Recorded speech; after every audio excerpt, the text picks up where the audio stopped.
Welcome to the Woman Worriers podcast, where we're working to help you call a truce with your anxiety.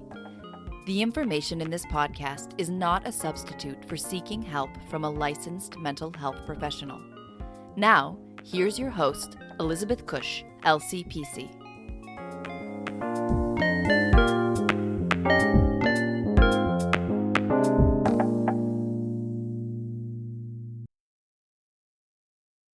Welcome back to the Woman Worriers podcast.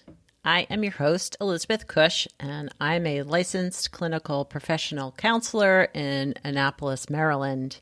And I provide online therapy, all online therapy right now during the coronavirus for residents here in Maryland. If you want to know more about my practice, you can go to progressioncounseling.com. If you want to know more about the podcast and get on the newsletter for all the episodes, you can sign up for the newsletter. Go to progressioncounseling.com. There is a form at the bottom. If you scroll to the bottom of the homepage, there's a form there that you can fill out and get on the newsletter. You can also sign up for my Worried Women's Guide to Meditation. So if you are someone who feels like you can't find the time, that it's hard to dedicate the time, that it's hard to calm your mind to sit down and meditate, this guide is for you. Or if you just want to get started with a meditation practice, this guide is for you. So at the top of the page at progressioncounseling.com or womanwarriors.com, you can fill out the form, click on the link at the top of the page, and you'll get the free guide plus a bonus mindfulness and everyday life guide.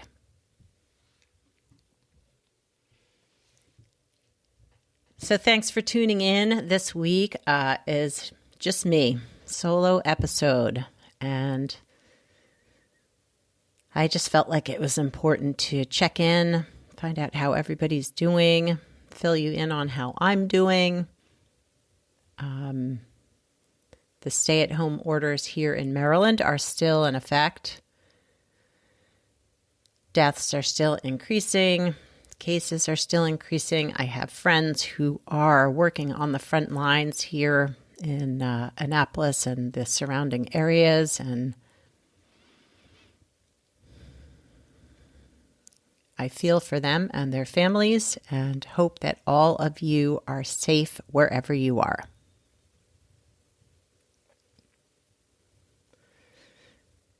I shared in my blog this week that I've noticed underlying stress. So it's, I wake up in the morning feeling really tired. I often have restless sleep or I'm dreaming crazy dreams. About 2 weeks ago, so I've struggled with some lower back pain throughout my adult life, and what I've noticed as I've become more aware is that it often gets aggravated in times of stress. And I definitely associate it with some of my trauma in my life too. So when I do get stressed out, that trauma gets triggered. But that back pain showed up about 2 weeks ago. And I also find that I'm getting frequent headaches. So by the end of the day, I feel really pretty exhausted. But what's interesting is I've been reflecting on these physical symptoms of my stress. So really sort of trying to be in tune and paying attention so that I can take care of myself. And with that paying attention, I recognize that I really pile on the shame around the symptoms. So when my back began to hurt again, which it hasn't hurt for some time, I began to tell myself, you're not doing the work. You're not taking care of yourself. You haven't healed this trauma.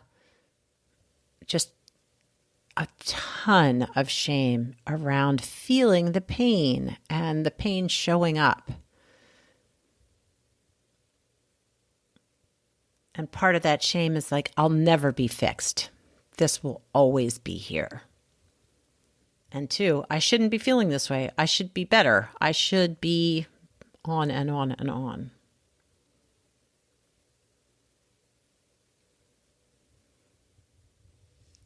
And so that's really been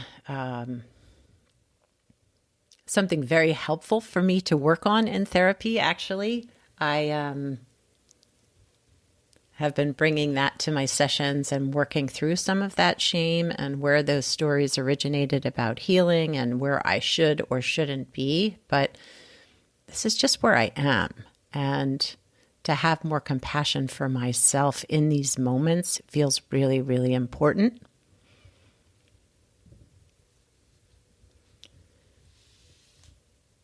But some of the other things I've been noticing, both personally and professionally, is that our emotional states are really activated right now. So emotions are big.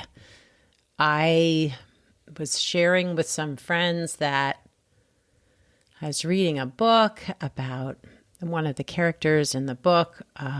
It's a memoir, so one of the people in the book was at the end of their life and due to cancer, very early death, and I could not stop crying. Like, I was so overwhelmed with grief and sorrow and feeling for this young woman whose life was ending before she was ready. I've also noticed and heard from others how easily overwhelmed they're feeling and getting, that small tasks feel huge. And that having, for those of you out there who are now working from home, have your children at home, so having to be full-time parents, doing full-time jobs, there's so much to hold, to process, to be with, to navigate, and that's really hard. But I've heard from so many people and seen on social media that, like, I should be doing a better job at all of this. And my feeling is like, you know what? We are where we are, and trying to have some grace and compassion for how hard this is. And I talked to my sister this week, I think, maybe it was last week. We've been sharing about how much grief and loss we're holding. We're grieving the loss of connections, of celebrations, of funerals, of gatherings, of lifestyle. And that's a lot. And for some of you, it's your jobs, it's livelihood.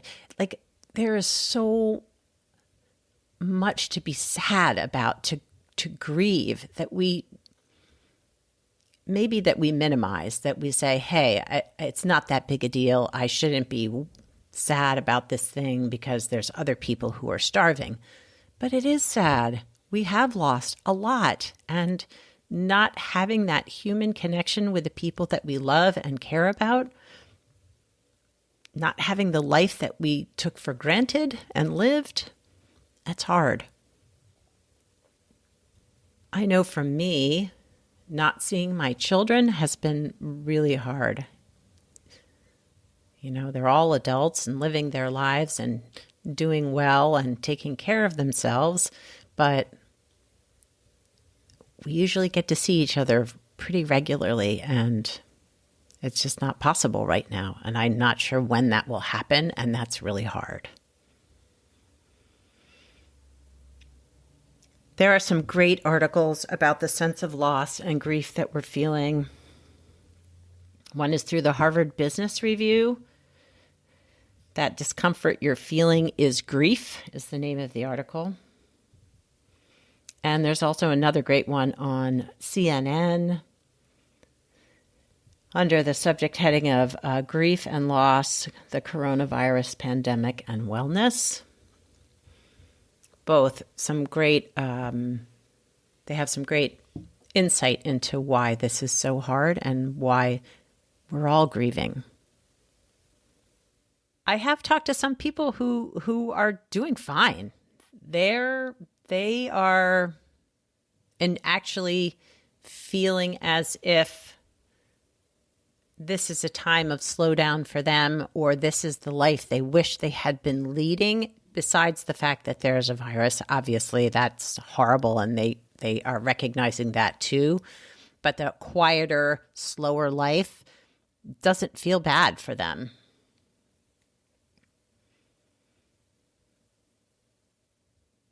And for some people, this doesn't feel that different from their daily life. They already worked at home. They already spent their time with their partner at home, and this doesn't feel so different.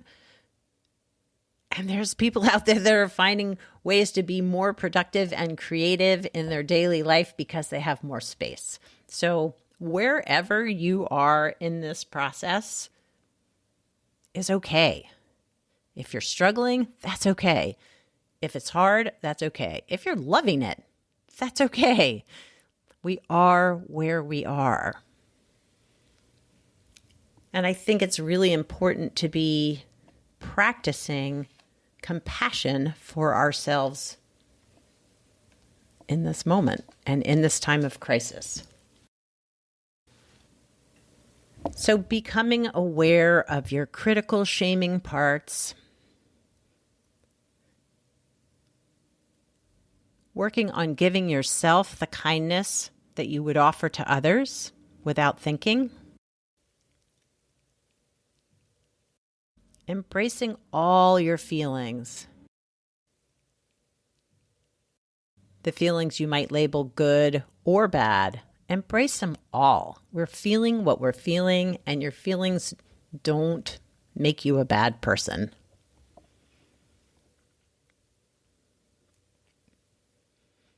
And trying to remember that we all struggle from time to time, that we're all in this. And that maybe just because other people are struggling more than you doesn't mean you're not struggling too, or that you shouldn't be struggling too. And the reason that I know, or I feel that it is so important to be practicing self-compassion is because through all of this experience of recognizing the shame that's coming up for me, I realize that there are moments when I revert back to those old behaviors of shaming, blaming, making myself feel bad about how I'm feeling and what I'm experiencing. So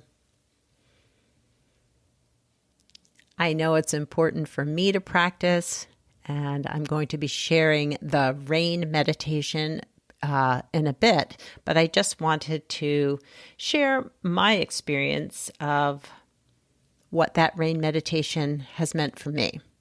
So RAIN stands for, it's an acronym, it stands for recognize, allow, investigate, and nurture. So through the meditation, we're recognizing what's happening, we're allowing it to be there, we're investigating it with curiosity, and then we're offering ourselves nurturance and compassion and kindness. I first came upon the RAIN meditation when I was in grad school, and I was really struggling with, do I belong here? Am I smart enough? Can I do this? Is this a smart idea to be here when I have kids at home, et cetera, et cetera.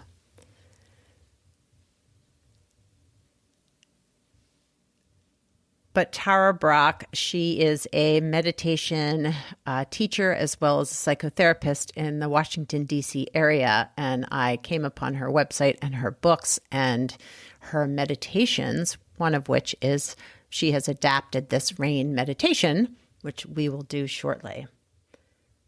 But it's not always easy to do because we are putting ourselves in a place of vulnerability where we're feeling our feelings. The shame and the blame, the fear, these feelings will show up because we're calling upon them to show up. So I want you to be prepared. And you might feel like crying. Sometimes I cry during this meditation because it is so powerful. So if you're feeling exceptionally vulnerable right now, maybe wait until you're a little bit farther away from that and you're feeling a little more grounded. But if you're feeling called to do this meditation, I would say, let's do this and we will walk you through it with compassion. It's helped me learn to be with my difficult feelings and feel more at ease and compassionate towards myself.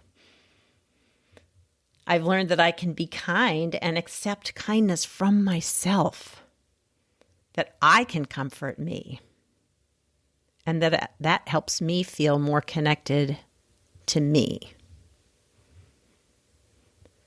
And it allows me to feel more grounded and present even in times of crisis. So, if you're ready, we're going to start this meditation. So find a comfortable place to sit or lie down,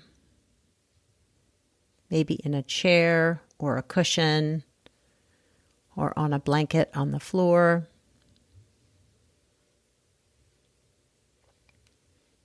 Just noticing where your body makes contact with the surface on where you are resting. Maybe it's your bottom on the chair or your back against the floor. Just noticing those contact points right now. And taking a slow, deep breath in. Exhaling out. Another slow, deep inhale.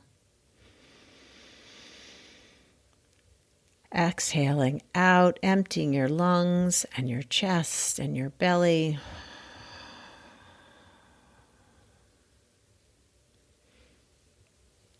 And one last very deep inhalation. Exhaling out, letting go of the stress and the tension and allowing yourself to be here right now.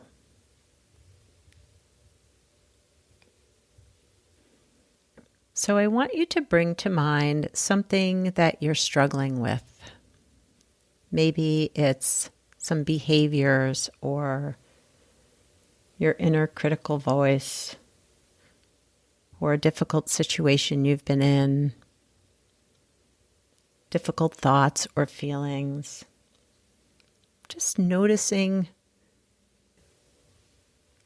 maybe you're hearing that inner critical voice or feeling shame or fear around behaviors or situations. Maybe you're feeling anxious or depressed. I just want you to notice that that's there.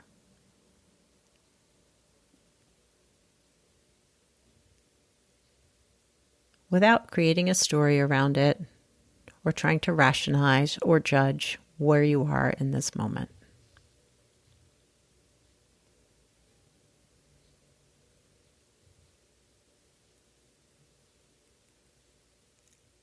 And now we're going to allow that experience to be just as it is.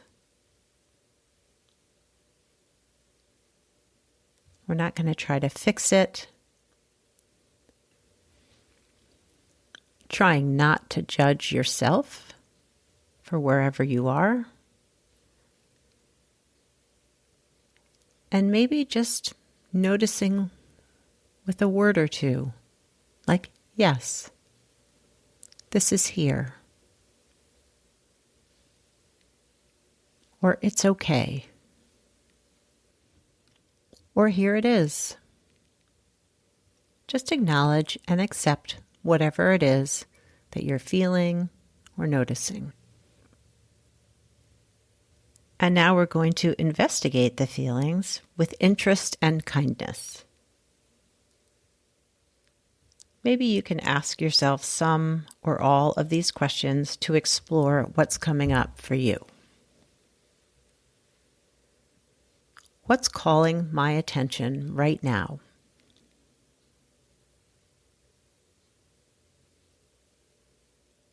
What's the hardest part of this? And what am I telling myself about this?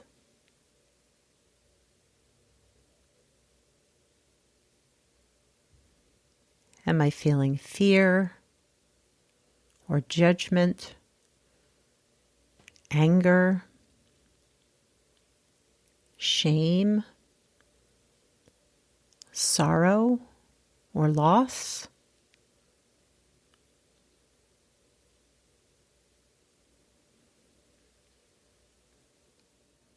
And where do I feel this in my body?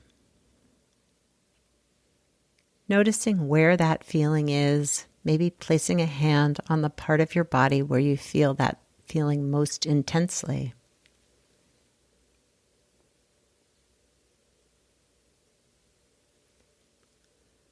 Does this feel familiar? Have I felt this way before, sometime in my life, maybe in childhood?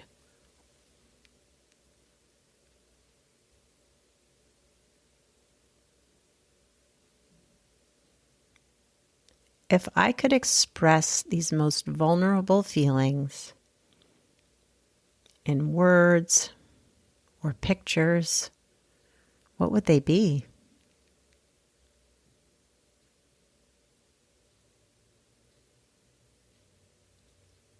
What does this part most need from me or from some larger spiritual source of love and wisdom?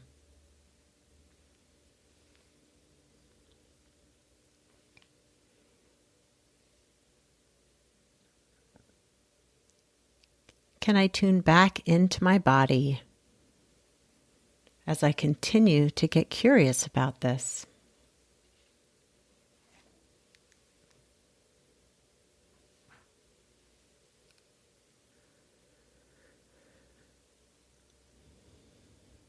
And now we're going to nurture ourselves with compassion and kindness.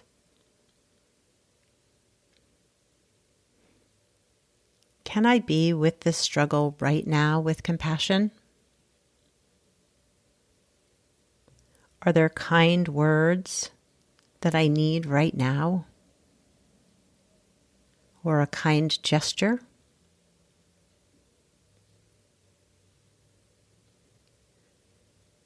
If it feels comfortable, you can say to yourself, I love you and I'm here. Or I love you and I'm listening.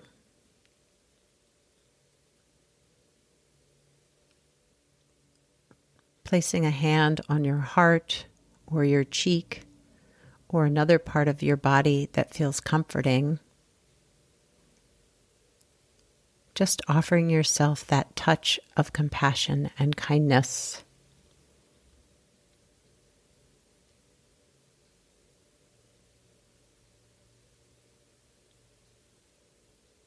You can also imagine being bathed in a warm, cleansing light from above. Imagine that it's filtering down through your whole body, from your head, through the body, down to your toes.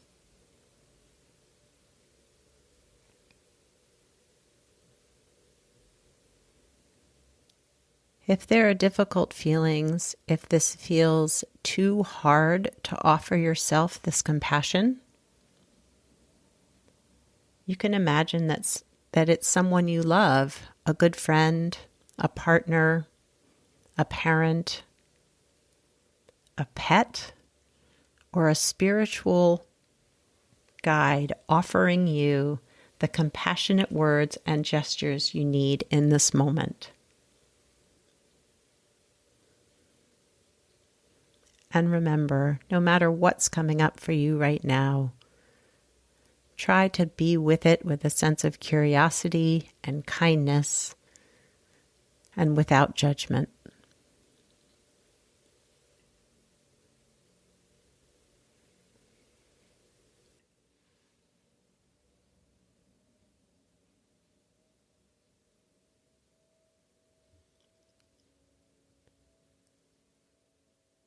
Now take a slow, deep breath in, exhaling out, gently moving your body in ways that feel comfortable to you. Maybe wiggling your fingers and your toes, stretching gently, and opening your eyes as you reorient yourself to the room. Tara Brach offers these words about the rain meditation. When you've completed the active steps of rain, it's important to just notice your own presence and rest in that wakeful, tender space of awareness. The fruit of rain is realizing that you are no longer imprisoned in the trance of unworthiness or in any limiting sense of self. Give yourself the gift of becoming familiar with the truth and natural freedom of your being. It is mysterious and precious.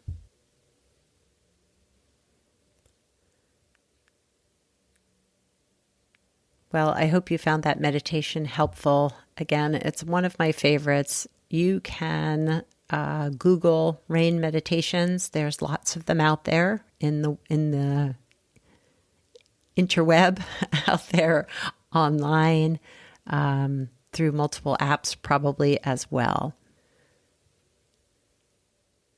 Well, take care of yourselves in the coming weeks. Be kind, compassionate, and loving to yourself and to others. Stay healthy. Ciao for now from this woman warrior.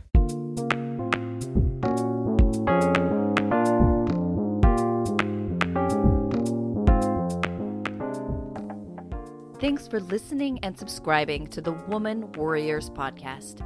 Music was written and performed by Andy Cush. If you'd like more information on this episode, you can find the show notes, the resources shared today, and links to the guests' profiles at womanwarriors.com.